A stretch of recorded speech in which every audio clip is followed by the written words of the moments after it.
Greetings shippers, welcome back, and it's time to take another look at a popular pairing that made quite some waves when it first moved from fanon to subtle canon to overt declared canon. We're talking of course about the Legend of Korra's Korrasami, the pairing of Korra and Asami. We're going to be doing an update video, taking a look at where the ship is now, where the canon is now, and how all of that has impacted people's view of the ship. For ships and fandom are an ever-evolving, ever-changing landscape, which is part of what makes them so fascinating and so fun to revisit. This video was voted for by the lovely people over on Patreon, who not only help to make these videos possible, but also help keep us on track and highlight certain ships that might otherwise take a lot longer to have their time in the sun. Thank you as always to everyone who voted, and at the time of this recording, there is another vote ongoing. Lastly, before we get started, if you haven't already, please do follow on social media to stay up to date, know when we're streaming, and also just come over and chit chat about fandom. It's a good time, I swear. And now, let's dive back into Korrasami.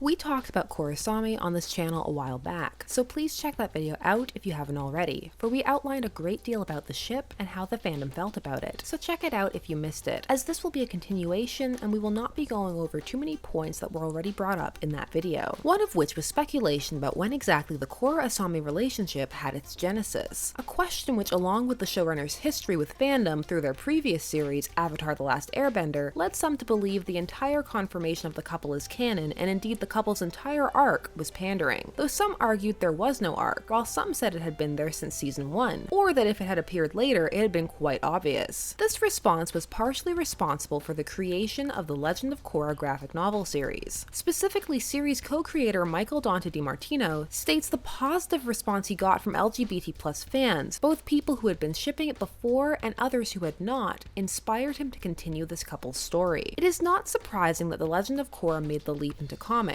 a move also made by its predecessor, Avatar: The Last Airbender, a series which also tied up certain canon plot elements within this format, and indeed many other series before it have also taken this route. Comics have often been used as a way to continue the tales of ended or cancelled series, both canonically and non-canonically. In this case, the comics are an official canon continuation. Feelings on this shift in medium very much vary. When one comes to a material, it is not uncommon to develop an attachment to the medium that specific text is delivered in, particularly if it is visual, as a culture we have grown more and more attached to visual representations of our stories. As a result, the leap from text to purely visual media is often met better than the reverse, where the changes can seem much more stark, though in general some are not a fan of media shifts and are quite quick to make their displeasure known. All of this is to say that not everyone follows a material, even when they are a fan of, through a medium shift, which leads to debates about the validity or importance of these post-canon updates, even when they are canonical, as some feel the information they impart is either less valid or in a way wasted as it does not reach as many people, while others argue it reaches true fans, which can lead to gatekeeping, though in most cases this simply manifests in certain fans having additional information about characters and settings over others. That can play out in certain fics or other circumstances. The levels of vitriol in these instances depends upon the individual, the fandom's current popularity, and the fandom in general. In Korrasami's case, some felt that the comics were a little too late, while others were thrilled at the chance to see more of not only this couple, but the world. However, when it comes to this first trilogy of graphic novels, for more have been announced, the relationship takes center stage, as do some of the usual growing pains when a TV series is moved to a comic format, though some argue that this jump is not too large, due in part to the storyboard format. This challenge was one that solo writer of these 3 entries, DiMartino, notes, as not only did he not have a writing staff to bounce ideas off of in the same way he did on the series, but he also had to work within a, to him, entirely new format, though he stated that his history as a storyboard artist helped. He began plotting the series in 2015, a year after the conclusion of Korra in 2014, 2015 also being the year when the comic was announced. The first issue of Turf Wars was published in July of 2017, after having been pushed from a winter release after an artist's shift. The new artist, Irene Ko, already a fan of the series, and as a self-described bisexual Asian martial artist, she also also happened to be fond of Korrasami and wanted to represent them well. Not that one's orientation in any way guarantees an affinity for or against a pairing, though it could influence one. When it came to the release of the Turf War graphic novel series, the most buzz circulating was about Korrasami. What did the future hold for these two? On writing for the couple, DiMartino stated he didn't want their romance to be too perfect, but he also didn't want to saddle it with too much conflict either. So with the third concluding issue of Turf Wars released in August of 2018, where does Korrasami stand? And where is the fandom? And how does the canon continuation match up with the adventures fans were already concocting for these two? To start, one must briefly summarize Turf Wars. Warnings for some potential spoilers for those who wish to pause and read the series. Turf Wars is an accurate title, exactly on the nose, for the series is about multiple turf wars, both literal and metaphorical, in the form of jostling for power. Like the TV seasons or books, this set of graphic novels deals with multiple, ultimately intertwining plots, from the wars between rival gangs, the political struggle of President Raiko trying to maintain power, the refugee crisis now facing the city, as well as tensions between the human and spirit world thanks to the permanently open portal changing Republic City. Throughout all of it is the relationship between Korra and Asami and how others react to it, which, spoilers, is universally positive, causing some to take a step back and note that these two are young yet, and may still have more relationships before them. Others simply share in the character's joy, and want these two to have their happy ending, and be able to share in it with them. On the whole, since the series is written by DiMartino, it does feel like The Legend of Korra, albeit an at times rushed and condensed version. This is also a true continuation in the sense that it picks up exactly where season 4 left off. So while it can be a jumping on point for new fans, it is not exactly the best location to start one's Avatar Legend of Korra adventure. The characters are also for the most part on point and in tone, though the new villain is not up to par in terms of depth compared to his TV series counterparts. It is also not free of cliched tropes, which while not always a problem, do at times unfortunately reduce Asami to a damsel in distress type of role. She still has agency and drives the plot, but also becomes at times Korra's sole motivation, as the balancing act between relationship and plot device is not always on the most stable of footing, though many writers find that a difficult line to walk, and few can resist having their characters declare,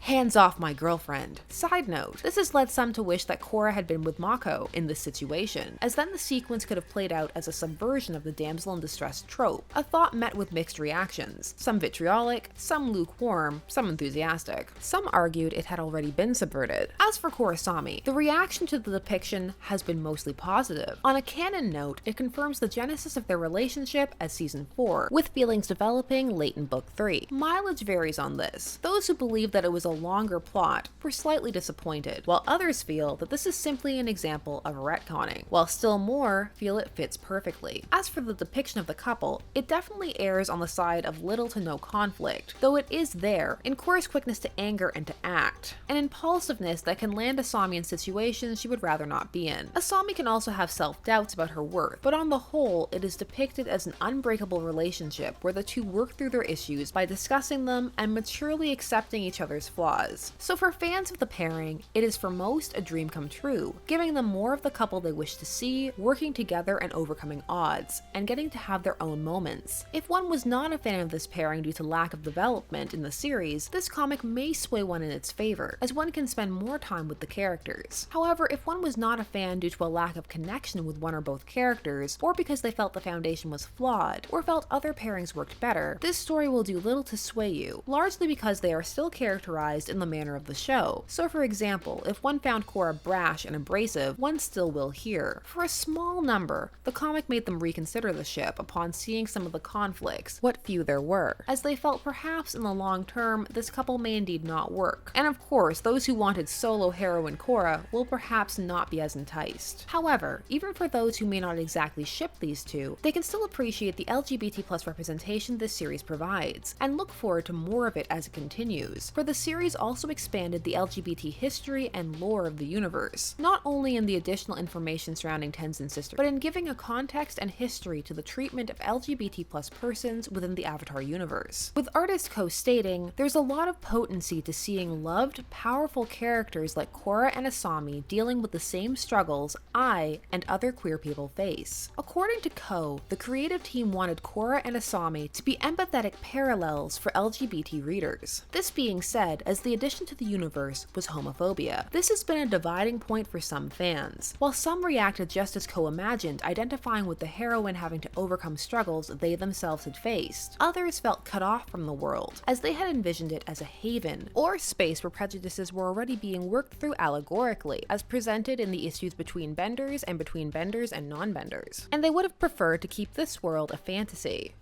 where one would not have to face prejudice, instead yearning for a Yuri on Ice style universe, where all things are already accepted and out in the open. This is very much a matter of personal preference, however. Overall, the series was very well received, and as mentioned, a sequel series is set to begin being published in May of 2019, that being Legend of Korra: Ruins of the Empire. With the release of these comics, it has further cemented Korrasami as canon, and added more potential fuel for shippers out there, and a place for those who want more of these two canonically to get just that. Though some feel that it is by and large an attempt by the creators to mitigate the criticism leveled at them for shoehorning the romance in at the last second, either as pandering or to avoid backlash, or also as a way to avoid having to further develop the relationship. Though some argue that this critique may be arising because the comics so closely focus on the two's relationship, which may be a question of what exactly the fan was looking for out of the comic. As if one is not a fan who cares over much for the interplay between the characters and is more interested in world building, then the comic may not exactly feel in balance. While some are simply sad that ultimately it will be seen by less people, so less people will get to see a well-developed, loving queer female relationship than otherwise might have. As there are more comics on the horizon, one must wait and see what the future holds for Korra and Asami, as their adventures are still continuing, and as a result, the ship is ever-changing. However, ships grow and move on their own terms, independent of canon as well, and as Book 4 ended on essentially a relationship cliffhanger, and the comic was released 3 years later, there has been quite a lot of movement in the fandom regarding these two. Already the dominant ship, that gap has now widened with the canonicity and the weight between materials, and the works have become even more varied, and many people have created their own AU Book 5s continuing these two's adventures, even their own hypothetical comics, some going so far as to create their own version of Turf Wars before it was even released. The relationship reveal and the vacation have also been played out time and time again, as have other story beats covered, such as Mako's reaction and rebuilding the city. As a result, those heavily involved in fandom may find themselves having a different reaction to the graphic novels than those who are less involved in transformative fandom. That of the comic being late, or a sense of deja vu, or even in some cases, the idea that the fandom handled it better. Indeed, on the fic side, this fandom is still very active, with new works and fics being updated daily at the time of this recording, and they are still lovingly drawn by many, and many fandom sites still hold ship weeks for this pair, and fans host rewatches that draw in even more shippers, just as some enter the fandom through the aforementioned art and fics. If one was curious and had not checked out this fandom beforehand, it is still going strong, and has a lot for one to look into. The other pairings in the fandom are less active, and at times get their fair share of ship shaming, particularly the het ones, being accused of homophobia or ignoring canon. However, like all pairings, one must not assume the author intent, and oftentimes the pairings are not a result of rejecting the character's sexualities, something a vast majority of fanfics would be guilty of if that were the case. One could also argue that a vast majority of fics do also disregard canon. Many note that this gravitation towards other pairings can be rooted in a preference for other characters, or a feeling that there is more chemistry between other characters, or others working off of their own headcanons, some for characters who have barely shared any time together. As always,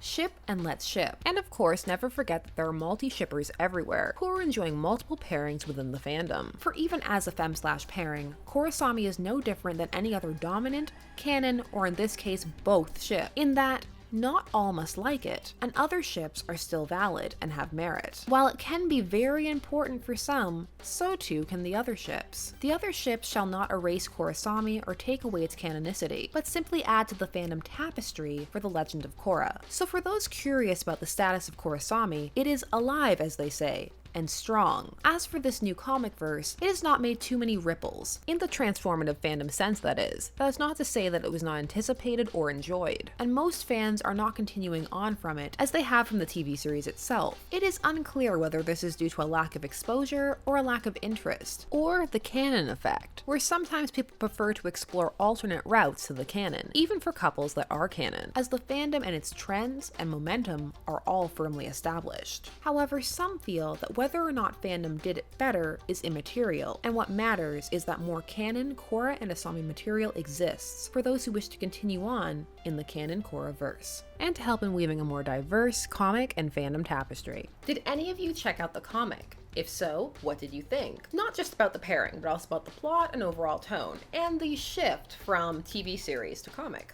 Did you feel like fandom already did it better? Are you Korrasami shippers? Answer all of that and whatever else you can think of down below. And you know the drill. Number it if you can. I love a good essay comment. That's all for now. Thanks so much for taking some time out of your day to spend it discussing shipping and fandom with me. I always appreciate it. There are, as always, more videos coming soon. Shipping, tropes, fic recs, and more. There's also tea. So, I'll see you soon, and now, let's get to the outro. Bye-bye. This has been Shipper's Guide to the Galaxy. Don't forget to like, share, comment, and subscribe. Special thanks to all of my patrons, names on the side, for helping to make these videos possible, and for helping us streamline and determine content. There are, as always, more videos coming soon, so until then, stay tuned, for there are as many ships out there as there are stars in the sky.